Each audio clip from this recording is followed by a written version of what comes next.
स्वागत। आज हम एक ऐसे विषय की गहराइयों में उतर रहे हैं जो सचमुच हमारे हर अनुभव को रंग देता है, हमारे विचार। हमारे पास एक वीडियो स्क्रिप्ट है, how to control your thoughts, master your mind to attract success and happiness. तो आज का मिशन है, मतलब इससे निकले व्यावहारिक ज्ञान को समझना, ताकि हम अपने विचारों को बेहतर तरीके से नियंत्रित कर सकें और फिर ज्यादा सफलता और खुशी को अपनी ओर खींच सकें। जरा सोचिए, ऐसा कहा जाता है कि हर दिन हमारे दिमाग में कोई 60,000 से भी ज्यादा विचार आते हैं। हाँ, 60,000 ये तो बहुत ज्यादा है ना? कुछ हमें हौसला देते हैं, कुछ हमें जैसे पीछे खींच लेते हैं। और इस स्क्रिप्ट का एक मुख्य दावा है कि हमारी बाहरी दुनिया वो काफी हद तक हमारी भीतरी दुनिया का ही आईना है। प्रतिबिंब है एक तरह से। हाँ, बिल्कुल। तो अगर ये सच है तो अपने विचारों पर काबू पाना सीखना, ये हमारी भावनाओं, हमारे कामों और शायद हमारी किस्मत तक को बदलने की चाबी हो सकता है। हाँ, बिल्कुल। ओ, चलिए देखते हैं इस स्रोत में क्या नुस्खे दिए गए हैं। हाँ, और ये समझना जरूरी है, जैसा कि स्क्रिप्ट में भी इशारा है, कि ये सिर्फ इच्छा शक्ति या बस पॉजिटिव सोचने का मामला नहीं है। अच्छा। इसके पीछे न्यूरोप्लास्टिसिटी का विज्ञान है। मतलब हमारा दिमाग लगातार बदल सकता है, खासकर दोहराव और विश्वास के जरिए। दोहराव और विश्वास। हाँ, जिन विचारों को हम बार बार सोचते हैं, जिन पर हम सच में यकीन करते हैं, वो दिमाग के रास्ते, मतलब न्यूरल पाथवेज मजबूत करते हैं। अच्छा। और इस तरह हमारे विचार हमारे विश्वास बन जाते हैं। विश्वास से भावनाएं पैदा होती हैं, भावनाएं हमारे कामों को दिशा देती हैं और हमारे काम मिलकर हमारी असलियत गढ़ते हैं। तो ये एक पूरी प्रक्रिया है। तो इस प्रक्रिया का पहला पड़ाव क्या है? वो है जागरूकता, अवेयरनेस। स्रोत कहता है कि ज्यादातर लोग तो अनजाने में, मतलब ऑटो पायलट मोड पर जीते हैं। कोई भावना उठी और फट से उस पर प्रतिक्रिया दे दी। हाँ, बिना ये जाने कि उनके पास कोई और विकल्प भी था। बिल्कुल। लेकिन यहाँ एक कमाल की बात बताई गई है, आप अपने विचार नहीं हैं, आप उन विचारों को देखने वाले हैं, उनके दृष्टा हैं। इसको ऐसे समझने की कोशिश कर सकते हैं जैसे स्क्रिप्ट में सुझाया गया है, अगली बार जब कोई नेगेटिव विचार आए, मान लीजिए चिंता या गुस्सा, तो एक पल रुकें और मनी मन कहें, मैं देख रहा हूं कि मुझे ये विचार आ रहा है कि, और फिर वो विचार दोहराएं, जैसे शायद मैं ये काम नहीं कर पाऊंगा। सिर्फ इतना कहने भर से ऐसा लगता है कि उस विचार और आपके बीच एक दूरी सी बन जाती है। हाँ, एक स्पेस आ जाता है। हाँ, जब आप विचारों को बिना जज किए बस एक दर्शक की तरह देखते हैं तो उनकी पकड़ शायद ढीली पड़ने लगती है। बिल्कुल, ये सीधे सीधे माइंडफुलनेस या सचेतन ध्यान की तकनीक से जुड़ता है। हाँ, माइंडफुलनेस। स्रोत सुझाव देता है कि रोजाना बस कुछ मिनट, मान लीजिए 10 मिनट, शांति से बैठें, अपनी सांस पर ध्यान लगाएं। अब विचार तो आएंगे और जाएंगे, उन्हें आने जाने दें, जैसे आसमान में बादल आते जाते हैं। न उन्हें रोकें, न उनमें उलझें, बस देखना है। हाँ, बस उन्हें देखें। यहाँ सीखने वाली बात यह है कि हम हमेशा ये काबू नहीं कर सकते कि कौन सा विचार अचानक आ धमकेगा। सही बात है। पर हम ये जरूर चुन सकते हैं कि किस विचार पर ध्यान देना है, किसे पोषित करना है, किसे अपनी एनर्जी देनी है। अच्छा। ये चुनाव ही असली शक्ति है। यहाँ एक और सिद्धांत आता है जिस पर स्रोत काफी जोर देता है। आप जिस पर ध्यान केंद्रित करते हैं वो बढ़ता है। The law of focus. हाँ, सुनने में तो बड़ा सरल लगता है पर इसके मायने गहरे हैं। अगर हम लगातार अपनी प्रॉब्लम्स पर, अपनी कमियों पर ही ध्यान टिकाए रखेंगे तो वही ज्यादा नजर आएगा। हाँ, तो जिंदगी में वही ज्यादा दिखेगा। और अगर हम मौकों पर, समाधानों पर, अच्छी चीजों पर ध्यान लगाएंगे तो वो चीजें आकर्षित होती लगेंगी। हाँ, वही चीजें ज्यादा आकर्षित होती लगेंगी। इसके पीछे हमारे दिमाग का एक बड़ा दिलचस्प हिस्सा काम करता है, रेटिकुलर एक्टिवेटिंग सिस्टम या RAS। RAS, हाँ। वीडियो स्क्रिप्ट इसे एक तरह के फिल्टर की तरह बताती है। ये तय करता है कि बाहर की दुनिया की कौन सी जानकारी हमारे चेतन मन तक पहुंचेगी। अच्छा। अगर मन में ये पक्का बैठ गया है कि मेरी तो किस्मत ही खराब है, हाँ। तो RAS क्या करेगा? वो ऐसी ही घटनाओं और सबूतों को चुन चुन कर हमारे सामने लाएगा। हाँ, और जो अच्छे मौके होंगे उन्हें शायद नजरअंदाज कर देगा। बिल्कुल, और ये अनजाने में होता है, हमें पता भी नहीं चलता। और ठीक इसी तरह अगर हम सचेत रूप से, मतलब जानबूझकर ये सोचना शुरू करें कि मैं लगातार सीख रही हूँ और बेहतर बन रही हूँ, तो यही RAS उन सबूतों को खोजना शुरू कर देगा जो इस नए विश्वास की पुष्टि करते हो। जैसे छोटी छोटी सफलताएं, सीखने के मौके, प्रगति के संकेत। अच्छा, तो ये हमारे फोकस पे डिपेंड करता है। बिल्कुल। इसलिए स्रोत का सुझाव है कि अपना ध्यान जानबूझकर बदलें। जैसे हर सुबह खुद से कुछ सवाल पूछें, जैसे कि आज ऐसी कौन सी एक चीज है जिसके लिए मैं शुक्रगुजार हूँ। या मेरा ऐसा कौन सा एक लक्ष्य है जिस पर काम करने के लिए मैं उत्साहित महसूस कर रही हूँ, या कौन सा एक पहलू है जिसमें मैं आज थोड़ा सुधार लाना चाहती हूँ। रोज इस तरह अपने विचारों को दिशा देना, ये एक बड़े जहाज का रुख धीरे धीरे मोड़ने जैसा है। अच्छा, मतलब शुरुआत में शायद ज्यादा असर ना दिखे। हाँ, शुरुआत में धीमा लगता है, पर लंबे समय में ये आपकी मंजिल पूरी तरह बदल सकता है। अब आते हैं हमारी अंदरूनी आवाज पर, जिसे सेल्फ टॉक कहते हैं। हाँ, आत्मसंवाद। ये तय करने में बहुत बड़ी भूमिका निभाती है कि हम खुद को कैसे देखते हैं। अगर ये आवाज लगातार नुक्स निकालती है, तुमसे नहीं होगा, तुम काफी अच्छे नहीं हो, तो आत्मविश्वास कम हो जाता है। हाँ, तो हम हमेशा शक और हिचकिचाहट में रहेंगे। लेकिन अगर ये आवाज हौसला देती है, तुम कर सकते हो, कोशिश तो करो, तो हम ज्यादा आत्मविश्वास से काम करते हैं। यहीं पर सकारात्मक कथन यानी अफर्मेशंस की भूमिका आती है, जैसा कि सूत्र में बताया गया है।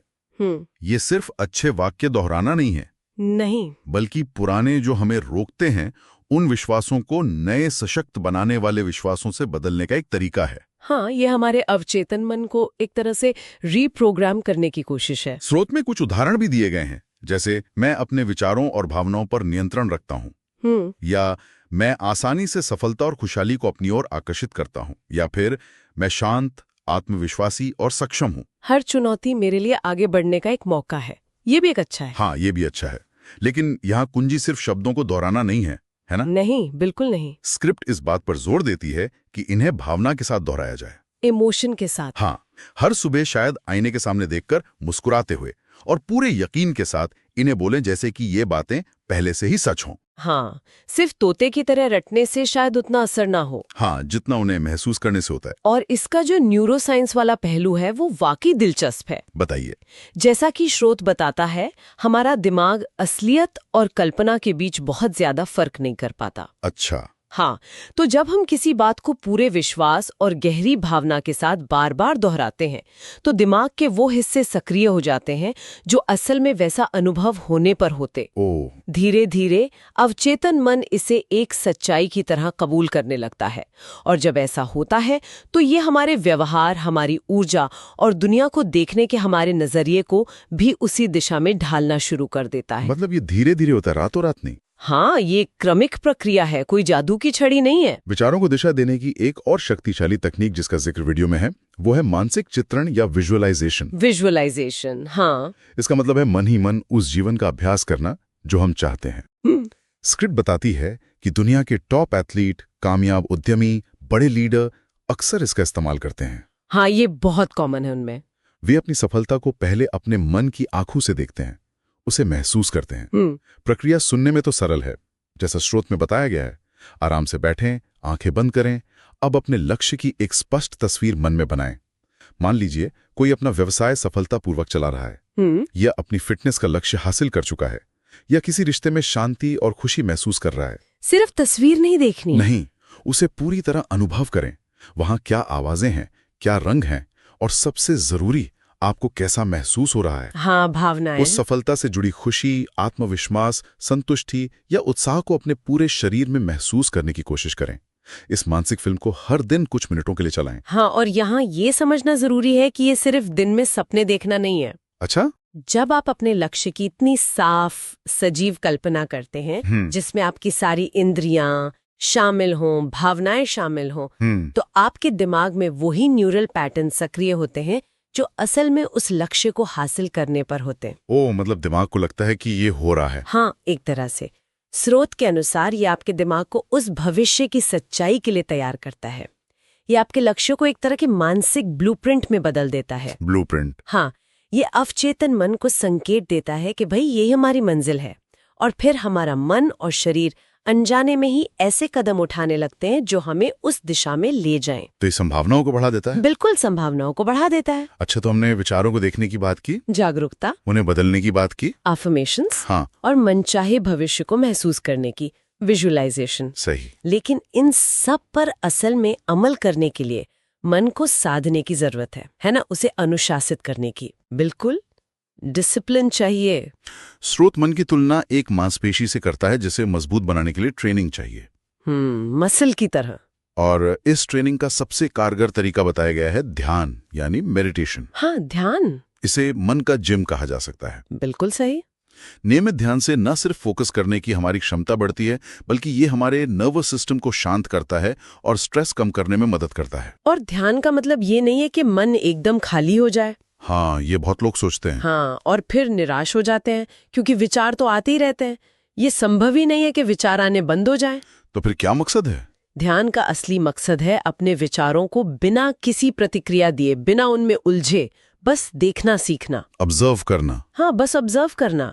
शुरुआत छोटी हो सकती है, दिन में सिर्फ 5 मिनट आराम से बैठे अपनी आती जाती सांस पर ध्यान टिकाएं। या फिर शांति या मैं वर्तमान में हूं जैसे किसी शांत शब्द या मंत्र को मन ही मन दोहराएं। मन भटकेगा, ये तो स्वाभाविक है। हाँ, वो तो भटकेगा ही। जब भी भटके, बिना खुद को कोसे, धीरे से अपना ध्यान वापस सांस पर या मंत्र पर ले आए। समय के साथ ये अभ्यास हमें मुश्किल हालात में शांत रहना सिखाता है। हम भावनाओं में बहकर तुरंत प्रतिक्रिया देने के बजाय सोच समझकर जवाब देना सीखते हैं। इससे निर्णय लेने की क्षमता भी बेहतर होती होगी। बिल्कुल बेहतर होती है। अच्छा, अपने मानसिक और भावनात्मक माहौल को तुरंत बदलने का एक और बहुत तेज तरीका बताया गया है, कृतज्ञता यानी ग्रैटिट्यूड का अभ्यास करना। हाँ, आभार व्यक्त करना। श्रोत कहता है कि जब हमारा ध्यान इस बात पर होता है कि जीवन में क्या कमी है, क्या गलत हो रहा है, कैसा महसूस होता है? तो हमारी एनर्जी का लेवल गिर जाता है। हम बोझिल महसूस करते हैं। हाँ। लेकिन जैसे ही हम जानबूझकर अपना ध्यान उन चीजों पर लाते हैं जिनके लिए हम शुक्रगुजार हैं, जो हमारे पास पहले से है, तो हमारी एनर्जी का लेवल बढ़ जाता है, हम हल्का और बेहतर महसूस करते हैं। इसके लिए एक बहुत ही सरल अभ्यास सुझाया गया है। क्या है वो? हर रात सोने से पहले बस 3 ऐसी चीजें लिखें या सोचें जिनके लिए आप उस दिन शुक्रगुजार रहे हैं। सिर्फ 3? हाँ, बस 3। और ये बहुत छोटी चीजें भी हो सकती हैं, जैसे अच्छी सेहत, परिवार का साथ, किसी दोस्त की मदद, दिन में मिला कोई शांत पल, खिली हुई धूप, स्वादिष्ट भोजन, या यहाँ तक कि किसी गलती से सीखा गया कोई सबक भी हो सकता है। हाँ, वो भी सीखने का मौका है। कृतज्ञता का अभ्यास हमारे फोकस को अभाव से प्रचुरता की ओर मोड़ देता है। मतलब कमी से हटकर जो है उस पर ध्यान जाता है। ये हमें याद दिलाता है कि हमारी जिंदगी में पहले से ही बहुत कुछ अच्छा है, भले ही सब कुछ परफेक्ट ना हो। ये नकारात्मक सोच के जो पैटर्न होते हैं उन्हें तोड़ने में मदद करता है। अच्छा, जब हम शुक्रगुजार महसूस करते हैं तो हमारा मन शिकायत करने के बजाय समाधान खोजने और नई संभावनाओं को देखने के लिए ज्यादा खुलता है। सही बात है। एक तरह से ये हमें सिखाता है कि खुशी पाने के लिए सब कुछ उत्तम होने का इंतजार करने की जरूरत नहीं है। खुशी तो उसे सराहने में है जो हमारे पास अभी है। बिल्कुल, जो है उसकी कदर करना। अब एक व्यवहारिक सवाल कि भाई, नकारात्मक विचार तो आएंगे ही। हाँ, वो तो आएंगे। हम इंसान हैं और जीवन में चुनौतियां आती हैं। जी, तो क्या करें? सूरत कहता है कि हम उन्हें आने से शायद रोक ना सकें, नहीं रोक सकते, पर हम उन्हें एक नया रूप दे सकते हैं, उन्हें रीफ्रेम कर सकते हैं। रीफ्रेम करना, हाँ। उसी स्थिति को एक अलग, ज्यादा मददगार नजरिए से देख सकते हैं। कैसे? कोई उदाहरण? मान लीजिए मन में विचार आया, मैं इस काम में फेल हो गया, जो अक्सर आता है। हाँ, इसे रीफ्रेम करके सोच सकते हैं, मैंने इस अनुभव से कुछ बहुत जरूरी सीखा है। अच्छा, मतलब फोकस लर्निंग पर। हाँ, या अगर विचार है मैं ये नहीं कर सकता, तो उसे बदल सकते हैं, मैं अभी ये नहीं कर सकता, लेकिन मैं सीख रहा हूं और धीरे धीरे बेहतर बन रहा हूं। ये अभी शब्द बहुत महत्वपूर्ण है। हाँ, ये उम्मीद देता है। या बदलाव, ये रीफ्रेमिंग बहुत शक्तिशाली है। यह हमें विक्टिम या असहाय महसूस करने वाली मानसिकता से निकालकर लर्नर यानी सीखने वाले की मानसिकता में ले आता है। अच्छा, यह हमें डर और ठहराव से निकालकर विकास और संभावना की ओर ले जाता है। मतलब नजरिया बदल जाता है पूरा। हाँ, स्रोत एक सीधा सवाल पूछने का सुझाव देता है जब भी कोई नकारात्मक विचार हावी होने लगे। क्या सवाल? क्या ये विचार इस वक्त मेरी मदद कर रहा है या मुझे नुकसान पहुंचा रहा है? ये तो अच्छा सवाल है। अगर जवाब है नुकसान पहुंचा रहा है, तो सचेत रूप से कोशिश करके उसे एक ऐसे विचार से बदलें जो ज्यादा सकारात्मक हो, ज्यादा सशक्त बनाने वाला हो, जो आगे बढ़ने में मदद करे। हाँ, जो आपको आगे बढ़ने में मदद करे। यही है मन पर असली नियंत्रण। मतलब विचारों को दबाना नहीं, दबाना या उनसे लड़ना नहीं, बल्कि उन्हें समझदारी से दिशा देना, उन्हें बदलना। तो चलिए आज की इस चर्चा से निकले मुख्य बिंदुओं को एक बार फिर समेट लेते हैं। हाँ, जरूर। अपने विचारों पर काबू पाना, जैसा कि स्रोत से पता चलता है, कोई परफेक्ट स्थिति तक पहुंचना नहीं है। नहीं, ये एक यात्रा है। हाँ, ये लगातार जागरूकता, स्पष्ट इरादे और रोजमर्रा के अभ्यास का सफर है। हमने कुछ मुख्य तकनीकों पर बात की। विचारों को बिना जज किए देखने के लिए माइंडफुलनेस या सचेतनता, पुराने विश्वासों को बदलने के लिए सकारात्मक कथन और उन्हें भावना के साथ दोहराना, सही, अपने लक्ष्यों को हकीकत बनाने में मदद के लिए मानसिक चित्रण, हाँ, विजुअलाइजेशन, अपनी भावनात्मक ऊर्जा को तुरंत बदलने के लिए कृतज्ञता का अभ्यास, आभार, और मुश्किलों को सीखने के मौकों में बदलने के लिए नकारात्मक विचारों को रीफ्रेम करना। बिल्कुल। इस स्रोत का मूल संदेश यही लगता है कि जब आप अपने मन को साधना सीख जाते हैं तो क्या होता है? तो आप काफी हद तक अपने जीवन को भी साधना सीख जाते हैं। आप ज्यादा शांत, भावनात्मक रूप से ज्यादा स्थिर और ज्यादा केंद्रित बन सकते हैं। और जब आपकी भीतरी दुनिया इस तरह बदलती है तो बाहरी दुनिया में भी सफलता, शांति और खुशी वो स्वाभाविक रूप से ज्यादा आकर्षित होने लगती है। हाँ, बिल्कुल।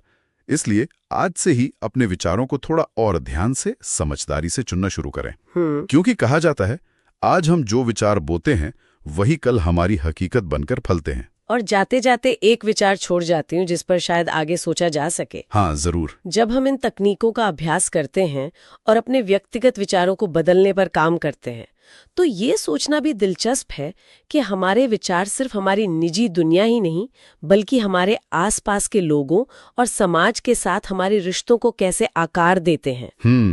ये एक गहरा सवाल है। क्या विचारों की एक सामूहिक शक्ति भी होती है, कलेक्टिव पावर? अच्छा। अगर बहुत से लोग एक साथ सकारात्मकता, करुणा या सहयोग जैसे विचारों पर ध्यान केंद्रित करें तो क्या इससे समाज में बड़े पैमाने पर कोई बदलाव आ सकता है? ये तो सोचने वाली बात है। हाँ, ये सोचने का एक गहरा पहलू है कि व्यक्तिगत मानसिक बदलाव का असर कहाँ तक जा सकता है।